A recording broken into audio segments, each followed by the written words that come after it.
Let's go on an adventure together. Welcome, my time-travelling friend. I am so happy that you have found your way here to reach the next destination in our 7-day tour of Tudor London, the Priory of St Bartholomew the Great, adjacent to Smithfield. St Bartholomew's lies on the northeast side of the city, just outside the city walls.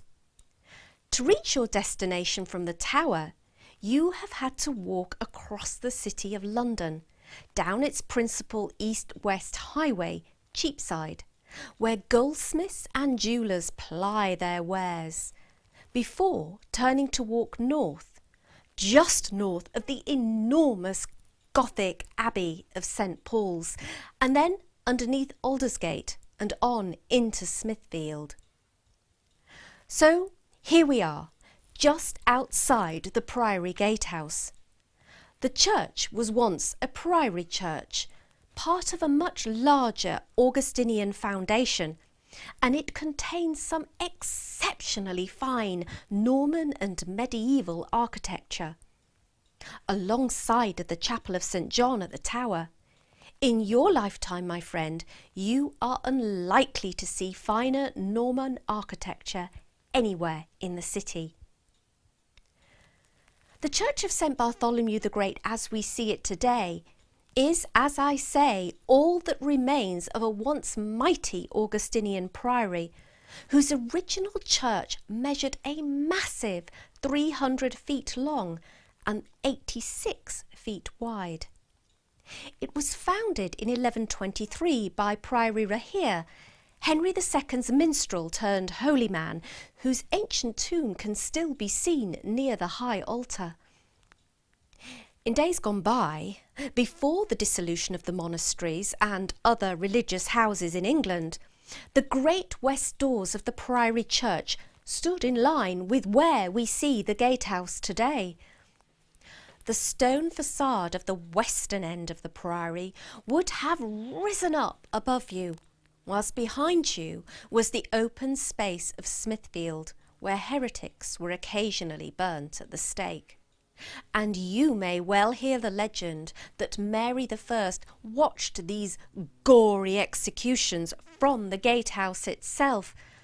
However, I can assure you that this is the stuff of myth and wild imaginings. As we shall hear more about shortly, after the dissolution, the entire west end of the nave was dismantled by its new owner, the powerful Sir Richard Rich, one-time creature of Thomas Cromwell, before the latter met his end upon the scaffold. Now, while the nave has gone, the gatehouse remains. But the one you see in your day comprises a 13th century arch, once part of the original nave, and now topped by a 2-storey late 16th century building. The story of its survival is a wondrous thing. Having escaped being burnt to the ground during the Great Fire of London, a Georgian property owner who clearly had little time for the old-fashioned Tudor facade gave it a fashionable makeover. It was then used for 2 centuries as a shop, its original fronting lost and soon forgotten. However, during a bombing raid in 1916, part of the Georgian fronting fell away, revealing the Tudor building beneath. And this was finally restored in 1932 and can still be enjoyed in all its splendour in your time.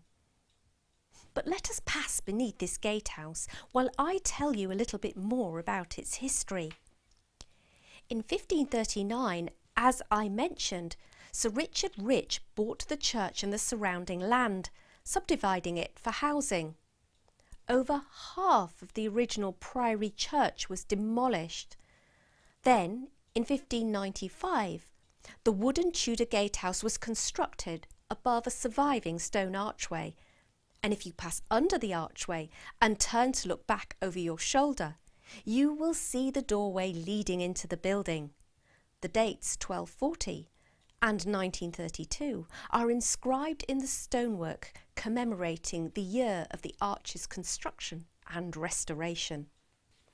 You are now standing on a path that leads ahead to a porch and a doorway, and this in turn leads into the current church. This path runs along the length of what was once the south aisle of the main body of the Priory church. To your left sits the cemetery on the site of the main body of the nave. But if you look to the west end of the current parish church, you can see just how disjointed and off balance it seems. Of course, this is due to the destruction of the nave to which it was once attached. Walking along the path, a doorway, now lost, once connected the aisle of the west walk to the cloisters off to your right. An early account of London, written by Charles Knight in 1851, gives a description of what still remained of the cloister buildings at that time. Some arches, groins, keystones, and elaborately carved devices. Sadly, most of the cloisters have long since gone.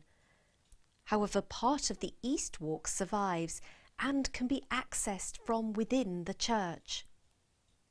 The extant structure illustrates just how beautiful this covered walkway once was, each side being 15 feet wide, with the entire structure extending around 4 sides of a square, measuring nearly 100 feet across. Now we are inside St Bartholomew's Church, and we can explore what remains of the original Priory Church building. Essentially, these are the near parts of the transept, north and south, the full extent of which, sadly, have also been lost to time, the choir and the Lady Chapel. Be prepared, my friend, to be awestruck by the sheer beauty of the choir. Rising to 3 tiers, the unmistakable Normanesque pillars and arches support a clerestory and triforium that runs around the U-shaped side of the choir, and reminiscent indeed of the Chapel of St John at the Tower of London. On the south side of the choir, at first floor level, you will notice that there is a beautiful oriel window. And this is our next Tudor treasure, for it was built by Prior Bolton in the early 16th century, and at one time was connected to the rest of the priory buildings. And this allowed the prior to watch his brethren and the Mass in private.